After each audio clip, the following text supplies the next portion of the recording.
Hi everyone, myself Narayan sir from Saraswat International Academy Vapi. So dear student, जैसा कि हमारा chapter 1 standard 11 का chapter 1 complete हो गया है, chapter 2 now structure of atom now is going on. So you know उसके last part 4 में हमने जो पॉइंट पर डिस्कशन चला था वो था स्ट्रक्चर ऑफ एटम में एटॉमिक मॉडल, जिसमें हमने थॉमसन, रदरफोर्ड और नील्स बोर के एटॉमिक थ्योरी हमने बताया आपको, उनकी लिमिटेशन मीन्स मेरिट दोनों सारी चीज़ें बताई गई। एंड देन आफ्टर आज हम पार्ट 5 में पढ़ेंगे ड्यूअल नेचर ऑफ मैटर, जिसके अंदर के पार्ट में बात करें तो हमें दो टॉपिक कवर होंगी। एक है D Broglie equation means matter wave equation और सेकेंड है हाइजेनबर्ग अनसर्टेनिटी प्रिंसिपल। पॉइंट्स तो काफ़ी डिटेल में होंगे बट यू नो यहाँ हम जा रहे हैं किसके अकॉर्डिंग, बोर्ड के। तो बोर्ड के पॉइंट ऑफ व्यू से जाएं तो कितने पॉइंट्स पढ़ने हैं, न्यूमेरिकल करने हैं आपको, intext example exercise, then after आगे पॉइंट बढ़ेंगे। सो स्टूडेंट मैंने ऑलरेडी यहाँ पर राइट करके रखा है ना ड्यूअल नेचर ऑफ मैटर और मैटर वेव इक्वेशन और ड्यूअल नेचर ऑफ इलेक्ट्रॉन, क्योंकि इन पॉइंट्स को ऑब्जर्व करोगे स्टूडेंट तो आप डिफरेंट बुक में हर बार हेडिंग का नेम चेंज होता है बट मीनिंग जो मैंने यहाँ पर राइट किया है ऑलमोस्ट सबका एक ही है। So what a meaning of matter wave equation and what a meaning of dual nature of matter and what a meaning of dual nature of electron, in points के अबाउट हमारा discussion चालू होने जा रहा है, जिसमें फर्स्ट ऑफ ऑल मैं आपको बता दूं कि 1924 ना फिजिस्ट है scientist what a name de Broglie. Scientist de Broglie ने बाय नंबर ऑफ एक्सपेरिमेंट के बाद उन्होंने एक पॉइंट दिया या सजेस्ट किया क्या कि now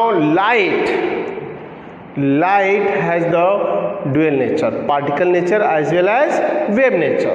So particle nature as well as wave nature, ये पॉइंट्स बताया साइंटिस्ट डी ब्रॉगली ने after a number of experiment.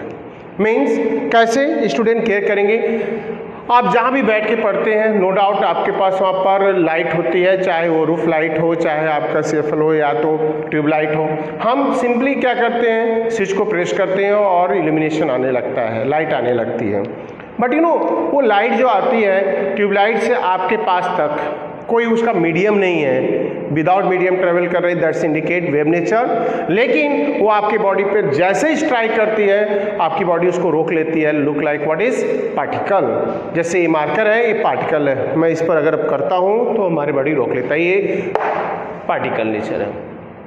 लेकिन जो लाइट आ रही वहाँ से हमारे यहाँ तक बोर्ड तक आ रही है, उसको कोई मीडियम नहीं है, वो वेव नेचर आके रोक ले रहा है, तो ये भी रोका जा रहा है, पार्टिकल है तो लाइट के पार्टिकल भी रोके जा रहे हैं, तो ये भी पार्टिकल नेचर है। So light has dual nature, particle nature as well as wave nature. Same kind of nature scientist de Broglie ने इलेक्ट्रॉन पर ऑब्जर्व किया। जब इलेक्ट्रॉन किसी न्यूक्लियस के अराउंड रोटेट करता है मीन्स इन ऑर्बिट में, तो कैसा होता है, that is called fundamental particle.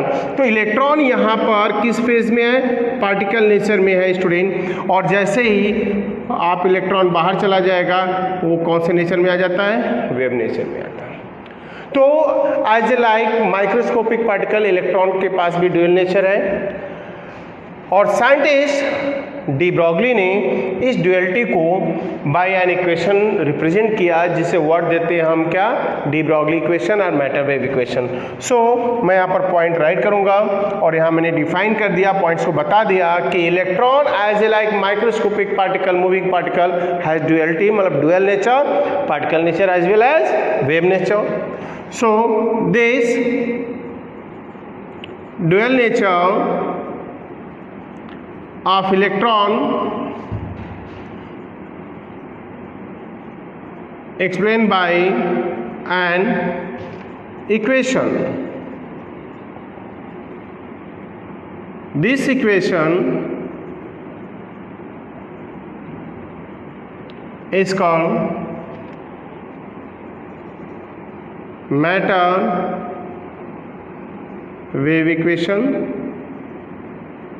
This equation is called matter wave equation. So equation है क्या, now lambda is equal to h by p, where lambda is what, that's indicate wavelength and wavelength that is associated with wave nature, and p is the momentum of particle that is detect the particle nature. So this one is now related to the particle nature of electron or any other kind of matter and this one wave. So ये equation कहीं कहीं क्या है, दोनों nature से associated है. P that indicate particle nature and lambda indicate what is wave nature. तो दो नेचर को कंबाइन यहाँ पर किया गया है बाय डी ब्रॉगली.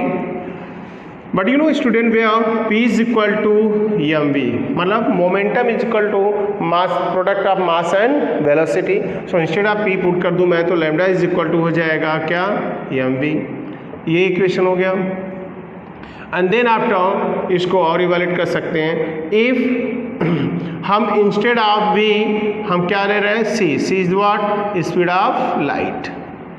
अगर मैं ये इक्वेशन फोटोन पर अप्लाई कर दूं तो फोटोन की वेलोसिटी हम रिप्रेजेंट करते हैं by c and speed of light photon and then lambda is equal to h by mc हो जाएगा.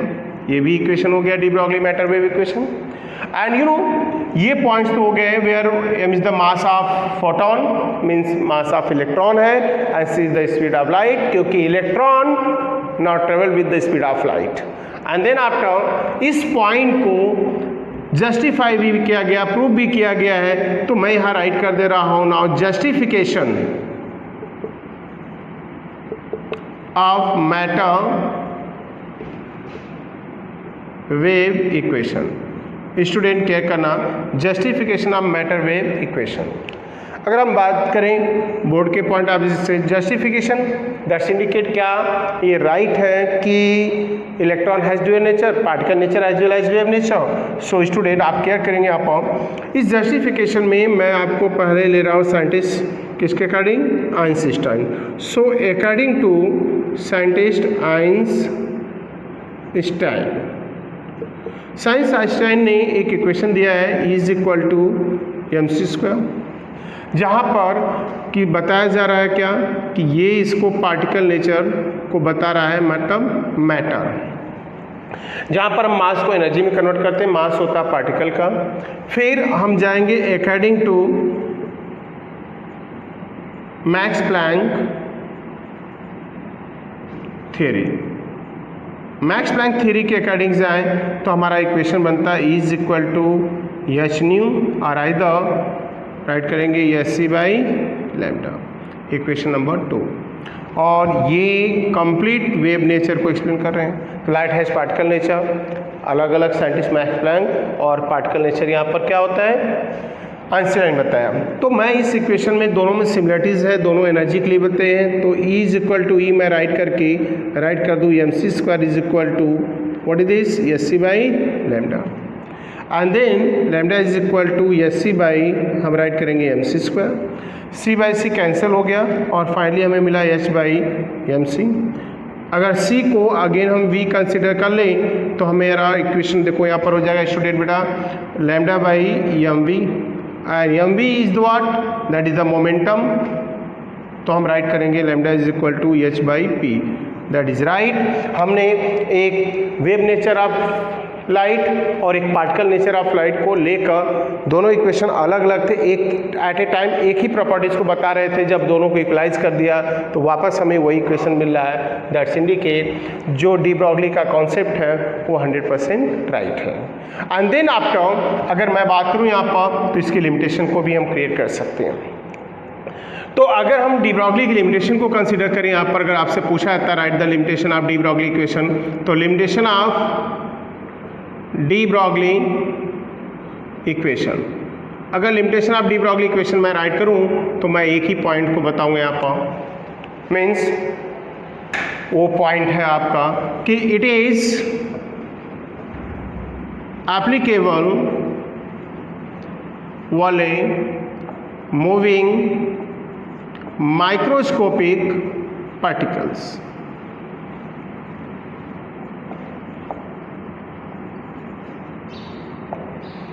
Only moving microscopic particle. So de Broglie concept का एक ही लिमिटेशन है कि ये सिर्फ मूविंग माइक्रोस्कोपिक पार्टिकल पर ही एप्लीकेबल होगा, like electron, proton, right, alpha particles, photon, hydrogen etcetera. तो इन पार्टिकल पर किसी लार्ज बॉडी पर ये एप्लीकेबल नहीं है जो ड्यूरिंग मोशन वेव में कन्वर्ट ना हो। सो स्टूडेंट, ये रहा मैटर वेव इक्वेशन या डी ब्रॉगली कॉन्सेप्ट, ये रहा उसका जस्टिफिकेशन प्रूफ हो गया और ये होगी लिमिटेशन। तो बोर्ड के पॉइंट आप इससे जा रहे हैं तो नो डाउट ये आपका एक परफेक्ट पॉइंट हो गया फॉर बोर्ड एग्जाम के लिए। सो नेक्स्ट पॉइंट पे इनके हम न्यूमेरिकल करेंगे। क्लियर? अब इनके एग्जाम्पल। सो स्टूडेंट, अब डी ब्रॉगली इक्वेशन उनके बेस पर जो टेक्स्ट बुक के एनसीईआरटी में आप देखेंगे, एनसीईआरटी टेक्स्ट बुक में, तो वहाँ पर एग्जाम्पल दिए हैं। प्रॉब्लम नंबर है, एग्जाम्पल मैंने लिखा बट प्रॉब्लम नंबर है 2.12, 13 एंड 14। और इसके बेस पर जो एक्सरसाइज है आप न्यूमेरिकल वो करोगे, वो आपके लिए होमवर्क है और मैंने पीडीएफ सोल्यूशन का भेज दिया है। टाइम टेबिलिटी जो हमारे पास है उसके अकॉर्डिंग आपको कंप्लीट करना पड़ेगा। जो नहीं होगा उसका डाउट आप सेंड कर सकते हैं ग्रुप में और सोल्यूशन मिल जाएगा आपको। वैसे ऑलरेडी मैंने बताया, वंस अगेन एक्सप्लेन कर दूं कि मैंने सोल्यूशन सारे भेज दिए हैं। सो कैलकुलेट, यहाँ मेंशन किया है कि what will be the wavelength of the ball of mass 0.1 kg moving with the velocity 10 metre per second. अगर हमें फाइंड आउट करना है वेवलेंथ तो हम जाएंगे किसके अकॉर्डिंग टू जाएंगे, इसका सोल्यूशन राइट कर रहे हैं। तो according to de Broglie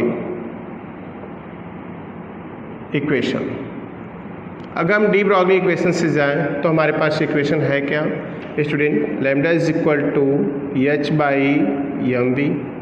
here mass 0.1 kg है, वेलोसिटी है कितना 10 मीटर पर सेकेंड। और रही बात एच की तो प्लैंक कांस्टेंट पता है 6.626 इंटू 10⁻34 जूल सेकेंड। अब हम क्या करेंगे, सारी वैल्यू को पुट कर देते हैं। तो लैम्डा इज इक्वल टू हो जाएगा क्या 6.626 into 10⁻34 divided by joule second हो गया 0.1 kg into velocity 10 metre. 10 into 0.1 हो गया 1, तो मतलब ही नहीं रहा। तो वेवलेंथ आपका हो गया 6.626 इंटू 10⁻34 राइट मीटर। सो ये आंसर हो गया हमारा फाइनल आंसर हो गया दिस वन। क्योंकि 10 की पावर मतलब 1 हो गया, 0.1 की पावर 10⁻1 दोनों कैंसिल हो गए यहाँ पर, तो this value are remains. Next numerical की बात करते हैं 2.13। Mass of an electron is 9.1 10⁻31 kg and its kinetic energy is given this 3 into 10⁻25 joule. So calculate the its wavelength.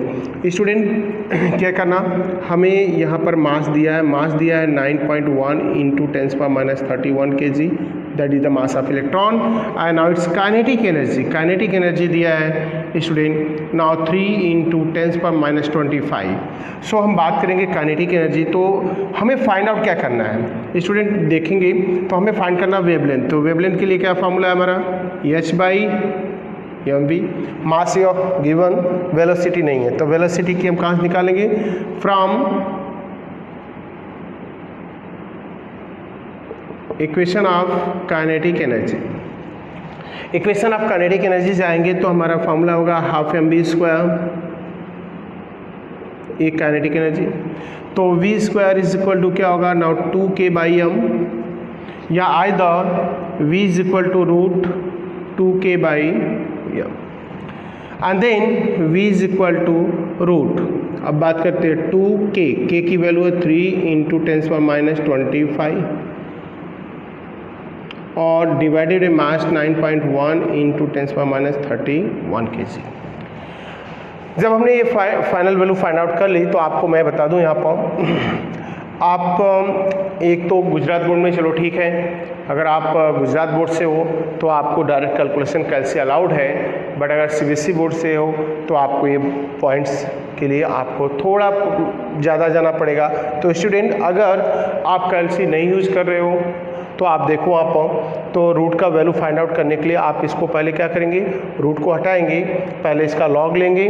तो हम राइट करेंगे क्या 1/2 log this minus log this. फिर जब लॉग की वैल्यू निकालोगे तो बचे हुए वैल्यू का एंटी लॉग लेना, एंटी लॉग लेने पर इसका फाइनल वेलोसिटी आपको मिल जाएगा। क्लियर? मैंने क्या बताया, अगर आप कैलसी यूज नहीं करना चाहती तो नो डाउट अब आपको यहाँ पर लॉग पहले लेना है। लॉग के लिए क्या करते हैं, इसको अगर लॉग में कन्वर्ट करना है तो मैं आपको बता दूं 1/2 रूट हटाएंगे, लॉग दिस मतलब 2 × 3 6 × 10⁻25 माइनस लॉग दिस, लॉग निकाल के फिर जो वैल्यू बचेगी उसका फिर हम एंटी लॉग लेंगे। तो 1/2 लॉग लेने के बाद सारी वैल्यू को 2 से डिवाइड करके एंटी लॉग लेना, आपको वेलोसिटी मिलेगा। मैं डायरेक्ट यहाँ पर राइट कर दे रहा हूँ आपको।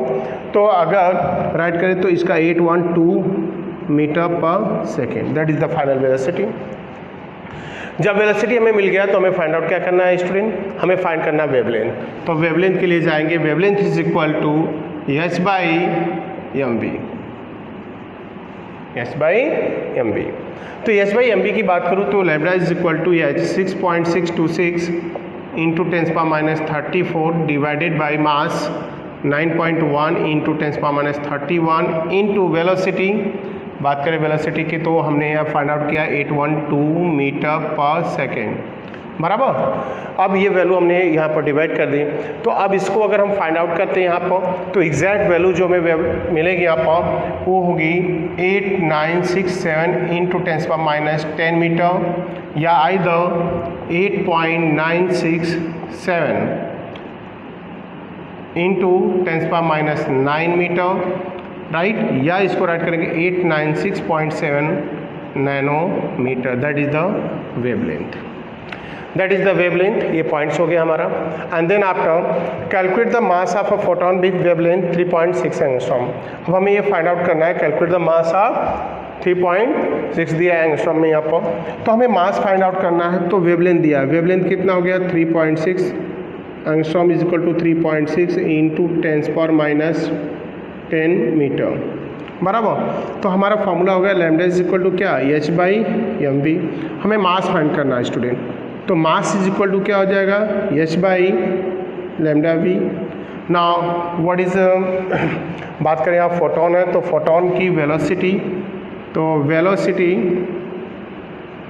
Of photon is equal to c मतलब 3 × 10⁸ मीटर पर सेकेंड। तो हम क्या करेंगे, h की वैल्यू 6.626 × 10⁻34 डिवाइडेड बाई c हो गया यहाँ पर, वेवलेंथ हो गई हमारी 3.6 × 10⁻10 मीटर इंटू वेलोसिटी है 3 × 10⁸। अब इस वैल्यू को सॉल्व कर लेंगे स्टूडेंट हम लोग। -10 ऊपर जाके प्लस हो जाएगा और -10 8 ऊपर माइनस हो जाएगा।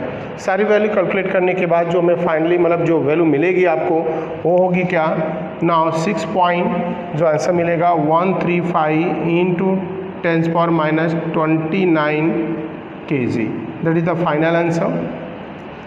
Clear.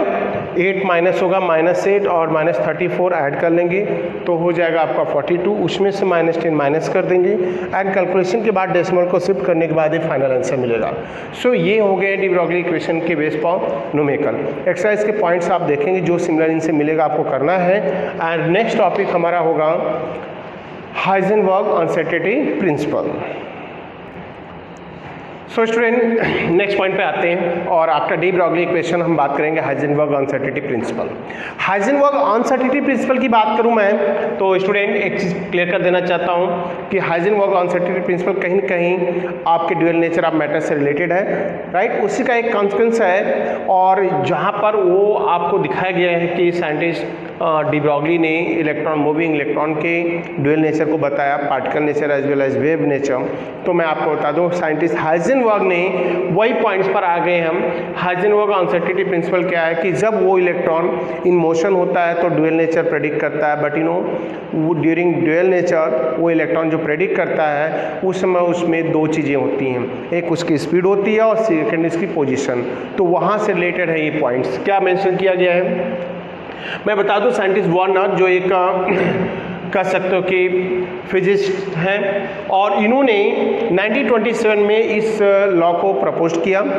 So this law was propose by scientist Heisenberg, scientist Heisenberg in 1927।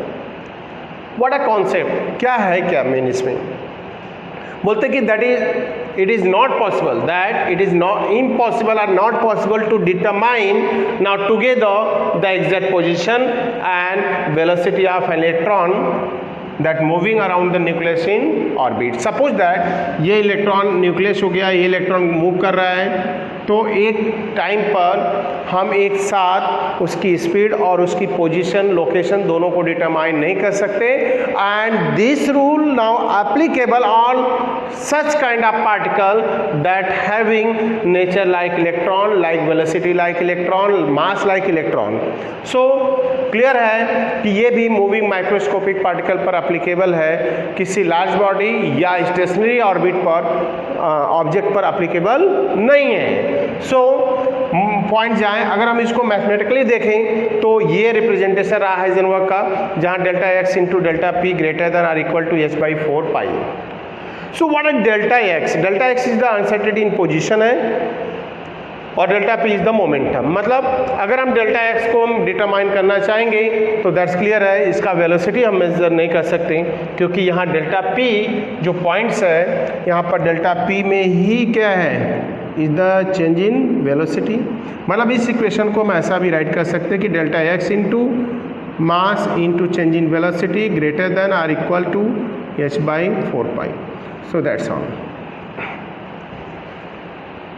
हम यहाँ पर बात करेंगे कि अगर वेलोसिटी को डिटरमाइन करने जाओगे तो आप एग्जैक्ट इसकी क्या नहीं मेजर कर सकते, पोजीशन मेजर करने जाओगे तो velocity means at a time moving microscopic particle का पोजीशन और स्पीड दोनों का डिटर्मिनेशन पॉसिबल नहीं, it is impossible. And then what a meaning of sign, यह साइन जो दिया गया ग्रेटर आर इक्वल टू का मतलब क्या है, यहाँ पर बताया गया है कि the sign greater than or equal to indicate that the product of the delta x and delta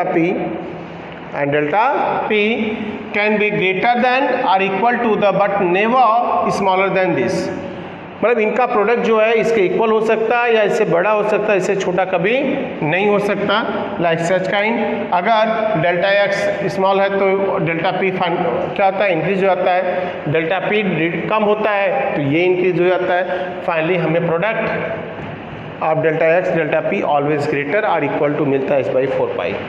so then अगर यही डी ब्रॉगली इक्वेशन को एनर्जी के टर्म में लिखें तो एनर्जी के टर्म में लिखेंगे तो हम वहाँ पर पोजीशन की जगह हम क्या ले रहे हैं, यहाँ पर change in energy change in time H by 4 पाई ले रहे हैं। फिलहाल ये एनसीईआरटी में आप बोर्ड के लिए नहीं है।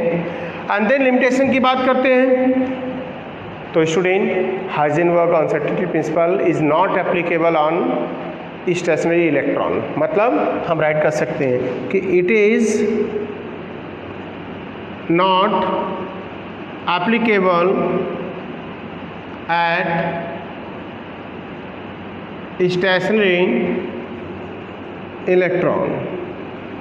रीजन, एक रुके हुए इलेक्ट्रॉन की एग्जैक्ट पोजीशन हम मेजर कर सकते हैं तो उस पर एप्लीकेबल नहीं है। या हम राइट कर सकते हैं कि this concept is not applicable on what is large moving body, it is also not applicable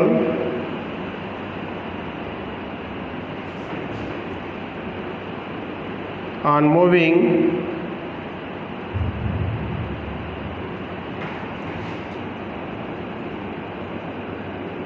large body. Right, large body मतलब एरोप्लेन हो गया, हेलीकॉप्टर हो गए, एनी काइंड ऑफ एनिमल है, ह्यूमंस है, ये सब रन करेंगे। हम लोग रन करते हुए इस रूल्स पर एप्लीकेबल नहीं है। क्यों? क्योंकि हम लोग की स्पीड लाइक इलेक्ट्रॉन नहीं हो सकती। तो दैट्स क्लियर है, क्योंकि ये लार्ज बॉडी की एग्जैक्ट पोजीशन और ये सब डिटरमाइन कर सकते हैं। और ये बताया जा रहा है कि ये वो रूल्स है जहाँ पर हम एक moving microscopic particle like electron proton है, हाइड्रोजन एटम, अल्फा पार्टिकल है, एक्सरेज है, रेडिएशन है, इनका एक साथ पोजीशन और स्पीड दोनों का डिटर्मिनेशन पॉसिबल नहीं है। सो दैट्स ऑल, ये पॉइंट्स हो गया अबाउट द हाइजेनबर्ग, ये लिमिटेशन, इसका साइन का मीनिंग क्लियर। सो स्टूडेंट, अब हाइजेनबर्ग अनसर्टेनिटी प्रिंसिपल पर देखा जाए तो एग्जांपल 2 यहाँ पर दिए गए हैं और exercise economical similar equation based होते हैं, तो आपको प्रॉब्लम नहीं होगी उनको सॉल्व करना, देखना, सॉल्यूशन मैंने भेजा है। बात करते हैं एग्जांपल की, तो प्रॉब्लम नंबर 2.15 एंड 2.16 दो हमारे पास हैं जो कंप्लीटली बेस्ड है किस पर, Heisenberg uncertainty principles. So what are written here? Now a microscope using now suitable the photon is employed to locate an electron in an atom within a distance of 0.1 angstrom. So what is the uncertainty involved in the measurement of its velocity? हमें uncertainty in किस में find करना है? Velocity, मतलब delta V find करना, change in velocity. So delta V के लिए जाए तो अकॉर्डिंग टू हम राइट करेंगे अकॉर्डिंग टू हाइजेनबर्ग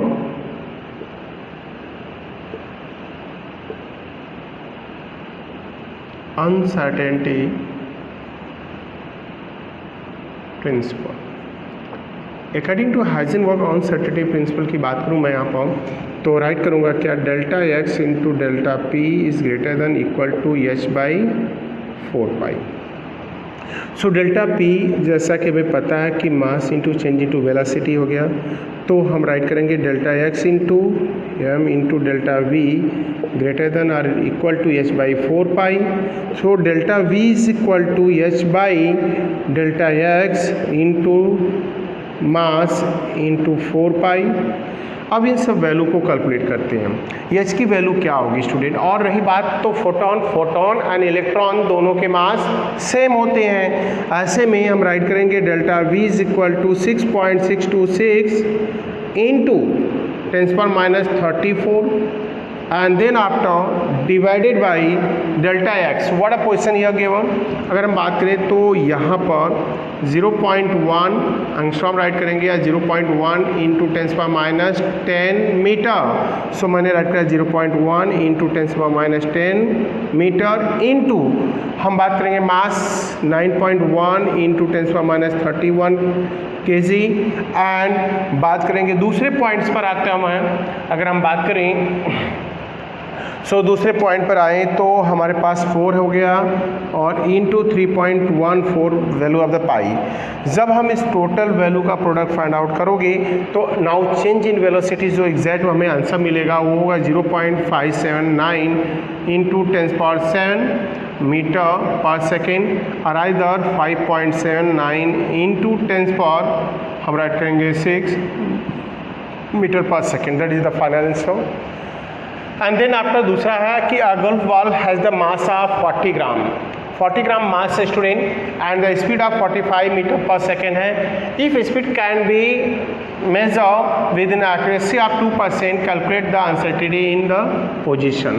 सो बात करें यहाँ पर एक मास दिया तो mass of that golf ball is equal to 40 gram और either 40 into 10⁻³ kg. Second point mass मिल गया. हम बात करेंगे वेलोसिटी. वेलोसिटी है 45 metre per second but 2% accuracy. 2% मतलब 2/100 होगा. सो दैट्स क्लियर है कि 90/100 हो गया और ये हो गया 0.9 मीटर पर सेकेंड. 2% एक्यूरेसी के साथ ये डेटा मिल गया. एंड देन आफ्टर आगे बढ़ेंगे हम और आगे पॉइंट्स पर जब बढ़ेंगे तो हम फाइंड आउट करेंगे इसके लिए जो पॉइंट्स बात किया गया calculate the uncertainty in position. हमें डेल्टा एक्स फाइंड करना है स्टूडेंट. सो जाएंगे delta x into delta P is equal to और पी की वैल्यू बात करें तो यहाँ पर एच बाई 4 पाई होगा student. And where delta p as we know that now is the product of mass and change in velocity. Velocity is given. Mass अगर हम बात करें मास तो मास दिया यहाँ पर तो राइट करेंगे value of delta X is equal to H by mass of golf ball velocity into 4 pi. Right. So delta X is equal to 6.626 into 10⁻34 divided by mass हो गया 40 into 10⁻³ into change in velocity 0.9 into 4 into 3.14. हम इस product की value find out करेंगे. जब हमें delta X find out करेंगे तो फाइनली हमें आंसर जो मिलने वाला है यहाँ पर वो एग्जैक्ट है आपका 1.46 इंटू 10⁻33. 33 ये किस में है? मीटर में है. सो दैट्स ऑल. ये हमारा फाइनल आंसर हो गया इसके लिए. सो इस पार्ट में अब नेक्स्ट पॉइंट करेंगे हम लोग electronic configuration. So student electronic configuration की बात करते हैं अपन. तो अबव प्रिंसिपल मैंने सारे पॉइंट्स आपको बताए अभी कि अबव प्रिंसिपल है क्या एक्चुअली. एक जर्मन वर्ड है जिसका मीनिंग होता है building up to made up of, मतलब मेड अप का मतलब क्या होता है, पहले हम कोई बिल्डिंग बनाते हैं, सिंपल सा, तो हम पहले उसका ग्राउंड फ्लोर रखते हैं जहां हमें कम पावर कम टाइम खर्च होता है, क्योंकि वो सबसे ग्राउंड लेवल है, सारी चीज़ें बड़ी आसानी से अवेलेबल। जैसे जैसे आप ऊपर जाते जाते हो, बिल्डिंग बनाते हैं फर्स्ट फ्लोर सेकंड थर्ड, तो थर्ड तक पहुंचाने में मटेरियल पहुंचाने में ज़्यादा आपको वक्त, ज़्यादा एनर्जी वेस्ट होती है, तो वहाँ का एनर्जी लेवल ज़्यादा है मतलब। तो इन ऑर्बिट हो गए, उसमें इलेक्ट्रॉन हो गए, ऑर्बिट को सबसेल में डिवाइड किया गया। अब सबसेल में डिवाइड किया गया तो मैं एक चीज़ बता दूं, और इन सबसेल में इलेक्ट्रॉन की प्रोबेबिलिटी क्या है, एस में मैक्सिमम 2, पी में मैक्सिमम 6, डी में मैक्सिमम 10 और एफ में मैक्सिमम 14 इलेक्ट्रॉन। तो जो ये इलेक्ट्रॉन हमने भरे हैं यहाँ पर, हकीकत बोले तो उनका हर ऑर्बिट में देखो, पहले ऑर्बिट में 1 है, दूसरे में 2 आपका है, तीसरे में 3 है, चौथे में 4, उसके बाद फिक्स 4 ही रहेंगे, नंबर बदलेगा। अब इनको कैसे मैंने अरेंज कर दिया, इलेक्ट्रॉन की सबसे लोएस्ट एनर्जी है, सबसे हाईएस्ट है, तो बेटा ये n+1 रूल है। थोड़ा सा मैं ऐड कर रहा हूँ, टेक्स्ट बुक से टैली मत कराना इस पॉइंट को, क्योंकि वहाँ पर चीज़ें डायरेक्ट दी गई है, समझाई नहीं गई हैं। तो बोलते हैं n+1 रूल एक ऐसा n+ सिस्टम है जो एनर्जी लेवल डिटरमाइन करता है कि किसकी एनर्जी ज़्यादा या कम होगी। सो स्टूडेंट, n की वैल्यू होती है नंबर ऑफ ऑर्बिट जो सामने डिजिट है, l की वैल्यू होती है SPDF, जो वैल्यू SPDF दिया है, ये दिया है। जैसे 1 s के लिए n1 है, s की वैल्यू l से 0 हो गई तो 1 आ गया। 2s के लिए जाएंगे तो n2 हो गया, l की वैल्यू s के लिए 0 है तो 2 हो गया। 2p के लिए n की वैल्यू 2 है, l की वैल्यू क्या है p1 के लिए भाई, l की वैल्यू p के लिए 1 है, 2 + 1 3 हो गया, इसका 3 हो गया, इसका 4 हो गया, इसका 4 हो गया, इसका 5। हमें इससे पता चल गया है जिसके लिए n+l सबसे कम है, उसकी एनर्जी सबसे कम है, तो सबसे पहले इलेक्ट्रॉन अबाव प्रिंसिपल से उसमें भरेगा। तो देखो इसमें भरा है, यहाँ पर देखो। फिर दूसरा आया 2s। अब जब दो सबसेल के लिए n+l सेम हो जाए स्टूडेंट, तो उसकी एनर्जी ज़्यादा होती है, जिसमें n की वैल्यू क्या होती है, ग्रेटर होती है। देखो यहाँ n2 है, यहाँ n3 है, तो इसलिए 3s की एनर्जी ज़्यादा है और 2p की एनर्जी कम है। ऐसे केस में हम करेंगे क्या कि 2p की एनर्जी कम है तो पहले 2p लिखेंगे और फिर 3s। तो मैं राइट कर रहा हूँ, 1s के बाद 2s लिखेंगे, ग्रेटर दैन 2p लिखेंगे, फिर ग्रेटर दैन 3s लिखेंगे। 4 पे चलते हैं, यहाँ पर भी सेम केस है दोनों के लिए, इसके लिए भी 4 आया, इसके लिए भी 4 आया, तो एनर्जी किसकी ज़्यादा होगी स्टूडेंट, 4s की। तो हम पहले लिखेंगे क्या, 3p, फिर ग्रेटर दैन 4s, फिर ग्रेटर दैन 3d, राइट। अब 3d है तो फिर greater than 4p is greater than क्या होगा फिर 5s, क्योंकि 3d 4p 5s के लिए तीनों के लिए n+l कितना आएगा 5। तो सबसे कम एनर्जी इसकी, फिर इसकी, फिर इसकी सबसे ज़्यादा है। तो यही टर्म्स यहाँ पर यूज किया। देखो फिर अगर 6 के लिए जाएँ तो 6 में क्या क्या आएगा बेटा, 6 में आएगा 4d, 4 इसका, और d के लिए 2 6, फिर 5p आएगा, l की वैल्यू 5, l की वैल्यू 1, फिर क्या आएगा 6s आएगा। तो इससे हम चेक करते जाते हैं क्या एनर्जी लेवल किसका होगा। तो इलेक्ट्रॉनिक कॉन्फ़िगरेशन में हम क्या करते हैं, बिल्डिंग अप का मतलब यही हो गया कि ऑर्बिट को हमने क्या किया, सबसेल को इंक्रीजिंग ऑर्डर में अरेंज कर दिया। अरेंज करने के बाद स्टूडेंट अब इसमें इलेक्ट्रॉन की फिलिंग होगी। इलेक्ट्रॉनिक कॉन्फ़िगरेशन है क्या, अबव प्रिंसिपल से हम जाएंगे, इलेक्ट्रॉनिक कॉन्फ़िगरेशन सिस्टम से करेंगे। जैसे हाइड्रोजन पहला एटॉमिक नंबर है तो हम लिखेंगे 1s1, मतलब इसका इलेक्ट्रॉन, पहले इलेक्ट्रॉन की फिलिंग ऑलवेज कहाँ से चालू होगी, 1s से। s में मैक्सिमम 2, p में मैक्सिमम कितना बेटा 6, d में मैक्सिमम 10 और f में 14 से ज़्यादा भरना नहीं है। तो यहाँ 1s1 हो गया। हीलियम का राइट करेंगे 2, तो क्या लिखेंगे 1s2। अब यस भर गया। देखो लिथियम का 3 है तो पहले हम 1s2 भरेंगे, फिर उसके बाद s में 2 से ज़्यादा नहीं रह सकते, इसलिए अब 2s में इलेक्ट्रॉन जाएंगे, लिखेंगे 2s1, क्योंकि 2 1 3 हो गया। जैसे 4 का लिखना है बेरिलियम का, तो हम लिखेंगे क्या 1s2 2s2। अगर हमें 5 लिखना है बोरॉन का तो लिखेंगे 1s2 2s2। भर गया, यस में 2 से ज़्यादा नहीं हो सकता, इलेक्ट्रॉन कहाँ जाएगा स्टूडेंट अब p में, तो हम लिखेंगे 2p1। 6 कार्बन का लिखना है तो 1s2 2s2 2p2, मतलब p में तब तक इलेक्ट्रॉन भरेंगे जब तक कितने नहीं हो जाते, टोटल 6। तो अब राइट करेंगे 7th का नाइट्रोजन का, तो इसको सेम राइट करते हैं और यहाँ राइट करेंगे 2p क्या 3। फिर 8 का राइट करना हो तो बेटा ऑक्सीजन का है तो ये सेम अंदर रहेगा, ये यहाँ तक कॉमन हो गया। फिर क्या राइट करेंगे 2p4, फिर 9 का राइट करना फ्लोरीन का, तो हम राइट करेंगे क्या, सेम रहेगा 2p5। 10 नियॉन का राइट करना है तो क्या होगा 1s2 2s2 2p6। अब p में 6 हो गए, अब इलेक्ट्रॉन आएंगे तो कहाँ जाएंगे, आगे। तो लाइक जैसे मैंने सोडियम का राइट कर दिया, सोडियम 11 है तो हम राइट करेंगे क्या 1s2 2s2 2p6 3s1। इस इलेक्ट्रॉनिक कॉन्फ़िगरेशन को हम कोर सिस्टम से भी लिखते हैं। कोर सिस्टम के लिए हम एक पार्टिकुलर इनर्ट गैस को सिलेक्ट करते हैं स्टूडेंट, इनर्ट गैस को सिलेक्ट करते हैं। जैसे इनर्ट गैस कौन कौन सी है स्टूडेंट, इनर्ट गैस की बात करूं तो हीलियम है, नियॉन है, ऑर्गन है, क्रिप्टॉन है, जेनॉन है और रेडॉन है। इन्हीं को हम, इसका 2 है, इसका 10 है, इसका 18 है, इसका कितना है, क्रिप्टॉन का 36 है, इसका 54 है, इसका 86। जो एटॉमिक नंबर इनके क्लोज होगा उन्हीं को कोर में यूज करते हैं। जैसे देखो 2 2 4 6 10 है तो हम इसको शॉर्ट में लिख सकते हो नियॉन, और यहाँ राइट कर सकते हो 3s1, that is called core system, long electronic configuration को शॉर्ट करने का मेथड। एंड अब मैग्नीशियम का राइट किया हमने कितना 12, क्या लिखोगे 1s2 2s2 2p6 3s2, या तो ये लिखो बेटा, या इन शॉर्ट लिख दो 2 2 4 6 10 नियॉन का लिख दिया, 10 तक का ही हो गया, बचा क्या 3s2, डायरेक्ट आप ये भी लिख सकते हो, आपका राइट माना जाएगा। 13 एल्युमिनियम हो गया, एल्युमिनियम का राइट करेंगे तो क्या होगा, हम राइट करेंगे 1s2 2s2 2p6, p तक भर गया तब इलेक्ट्रॉन कहाँ जाएगा 3s में जाएगा, हम राइट करेंगे 3s2, 3s भी भर गया तो फिर जाएगा कहाँ पर 3p1। क्लियर हो रहा है, होना चाहिए। एंड देन 14 सिलिकॉन लिखेंगे, आपको परफेक्ट तरीके से प्रैक्टिस करनी, जितना कर सको इसके बेस पर बस इलेक्ट्रॉन भरते जाओ। 14 है तो क्या लिखेंगे 1s2 2s2 2p6 3s2 3p, यहाँ पर हो जाएगा 2। फिर 15 का आएगा फास्फोरस, तो हम इसको राइट कर सकते हो कि यहाँ तक सेम रहेगा बेटा, आपको सिर्फ भरना क्या है यहाँ पर, आप भरो क्या 3p3। अगर 16 का आ गया सल्फर तो सब कुछ सेम रहेगा, क्या भरेगा 3p4। अगर 17 क्लोरीन आ गया तो सब कुछ इनसाइड सेम रहेगा, मतलब यहाँ तक कॉमन हो गया, एंड भरेगा क्या 3p5। अगर 18 ऑर्गन आ गया तो हम राइट करेंगे सब कुछ सेम है यहाँ तक, और ये हो जाएगा बेटा 3p6।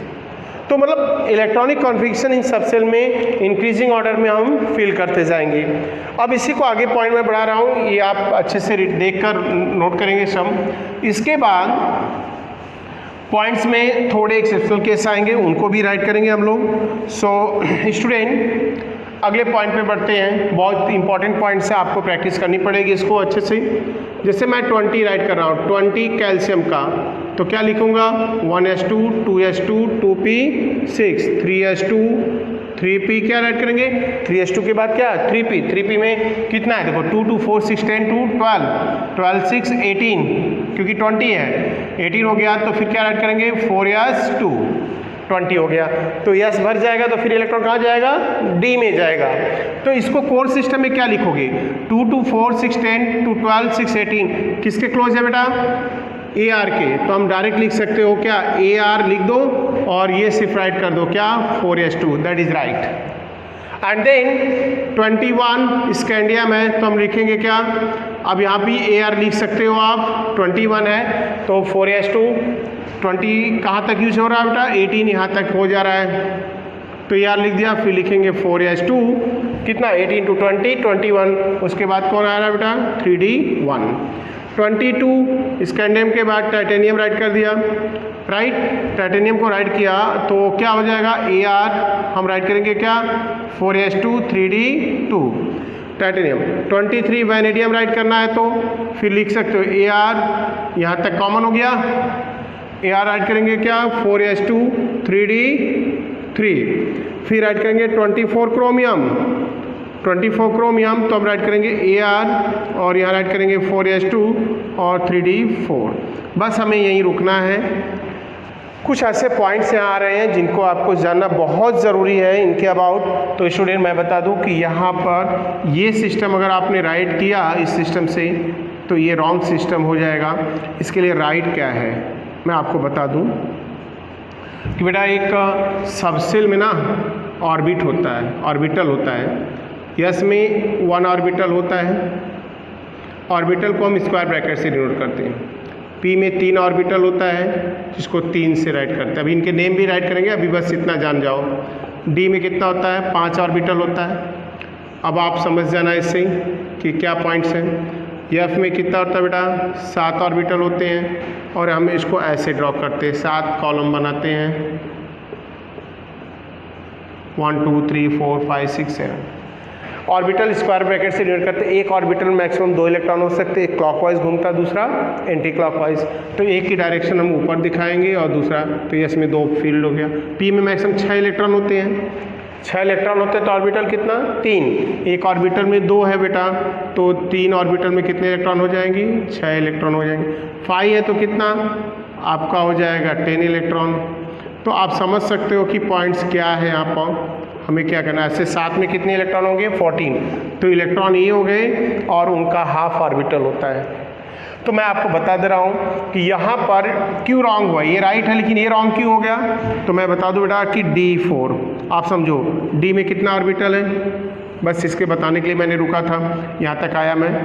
डी पॉइंट्स देखे तो 5 ऑर्बिटल, 4 इलेक्ट्रॉन है बेटा, तो मैं यहाँ राइट कर रहा हूँ 4 इलेक्ट्रॉन। और जो ऑर्बिटल होते हैं वो 3 टाइप के होते हैं। ऑर्बिटल जो होते हैं वो कितने टाइप के होते हैं, 3 टाइप के। एक होता है बेटा फुल फील्ड, दूसरा होता है हाफ फील्ड और तीसरा होता है partial field. Full field, half field and partial field. अब मीनिंग क्या यहाँ पर हो गया, तो full field, half field and partial field होता है। क्लियर। तो इनमें स्टेबिलिटी ऑर्डर भी पूछते हैं, कभी कभी आपको ऑब्जेक्टिव मिल जाएगा, 4 ऑप्शन देकर पूछेंगे in following which one is the most stable.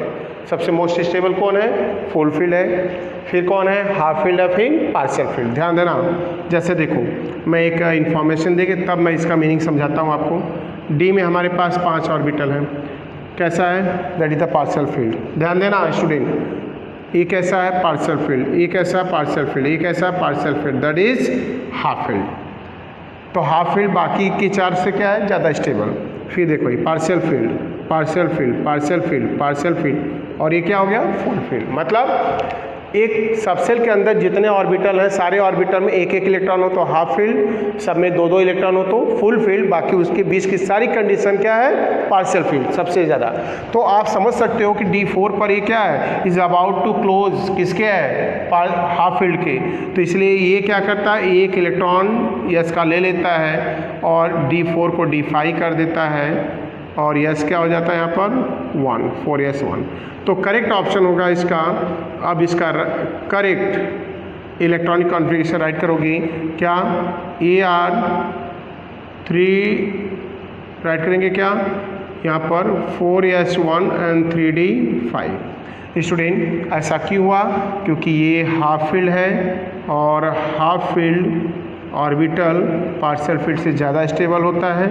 तो स्टेबिलिटी गेन करने के लिए ऐसा होता है। तो आप दिमाग में सेट कर लो, ऐसे लिखते जाना सबका। जब भी आपको 2 चीज़ें दिखें, करेक्शन मैं लिख दे रहा हूँ टेबल में कि करेक्शन क्या करना है। जब भी आपको क्या आता है, D4 आए कहीं पर भी, ND4, अगर आपको D4 आता है तो आपको चेंज करके क्या करना है, D5, राइट। अगर D9 आए तो आपको क्या करना है बेटा, D10, दैट्स ऑल। मतलब 9 आए तो 10 करना है और 4 आए तो 5, बाकी कोई करेक्शन नहीं है। आपका सब राइट जाएगा, राइट करोगे सिस्टम से, आपको सिर्फ इनमें इलेक्ट्रॉन भरते जाना, आगे आपका होता जाएगा। मैं ये 9 वाला केस मैं वापस से आपको दिखा दूं एक। तो क्रोमियम तो आपको शायद समझ में आ गया होगा कि ये है क्या। तो स्टूडेंट ऑर्बिटल के टाइप कितने होते हैं, 3, full field, half field and partial. सबसे ज़्यादा स्टेबल फुल फील्ड, फिर पार्शियल फील्ड, फिर हाफ फील्ड, फिर पार्शियल फील्ड। तो ये क्यों ऐसा करता है, इसका करने का रीज़न क्या है, इसका करने का रीज़न स्टूडेंट है सिर्फ, क्या रीज़न है, सिर्फ है स्टेबल होना। तो स्टेबल होने के लिए ऐसा करता है, तो देखो एक मैं कॉपर का राइट कर रहा हूँ, कॉपर 29 मैं लिखूँ तो क्या लिखूँगा 1s2 2s2 2p6 3s2 3p6 4s2 3d9 3d9 तक गए हम। 2 2 4 6 10 2 12 6 18 2 20 29। बट इसको शॉर्ट में राइट करूँ तो मैं ए आर कहाँ तक जाएगा, यहाँ तक ऑर्गन का हो गया कोर सिस्टम। फिर राइट करेंगे 4s2 और 3d9। डी में ऑर्बिटल बेटा 5। As we know that now D subshell has 5 orbital. अब इन 5 ऑर्बिटल में हम क्या करेंगे, इलेक्ट्रॉन भरेंगे। जब इलेक्ट्रॉन भरेंगे तो आप देखो 9 1 2 3 4 5 पहले एक एक सब में अवेलेबल में भरो, बचेंगे तो पेयरिंग होगी। तो फिर हमने राइट किया, ये हो गया बेटा आपका 9। दैट इज अबाउट टू किसके क्लोज, फुलफिल्ड के, इसलिए ये इनकरेक्ट है। तो ये हम राइट करेंगे कैसा है, इनकरेक्ट, रॉन्ग है। तो करेक्ट क्या होगा, तो हम नीचे राइट कर रहा हूँ इसका करेक्ट, क्योंकि हमने पहले लिख दिया क्या करना है, D4 आए तो D5, 9 आए तो 10। तो अब होगा क्या, इसका करेक्ट फॉर्म होगा 4s1 3d10। तो इसका एक इलेक्ट्रॉन इससे भर जाएगा, ये फुल फिल हो गया और ये स्टेबल ऑर्बिट होगा। तो जब इसकी इन्फॉर्मेशन रहेगी तो आगे के शेप ऑफ ऑर्बिटल और क्वांटम नंबर आपको उसके बारे में पता चलेगा, अदरवाइज आपको क्लियर नहीं होगा। सो आज इस लेक्चर में इतना ही। नेक्स्ट लेक्चर में हम लोग बात करेंगे about the quantum number and shape of orbital, जो बोर्ड का पोर्शन है जे नीट के लिए, तो आपको बहुत ज़्यादा उसमें और भी पढ़ना है। सो आज का टॉपिक हमारा हाइजेनबर्ग डी ब्रॉगली मतलब dual nature of matter and plus उसमें हमने इलेक्ट्रॉनिक कॉन्फ्रेंस सिखाया। जितनी बार प्रैक्टिस करना हो इसको करो, that is very very important. And then next point आएगा जिसमें हम शेप ऑफ ऑर्बिटल और क्वांटम नंबर के अबाउट स्टडी करेंगे। सो आज के लिए बस इतना ही स्टूडेंट, थैंक यू।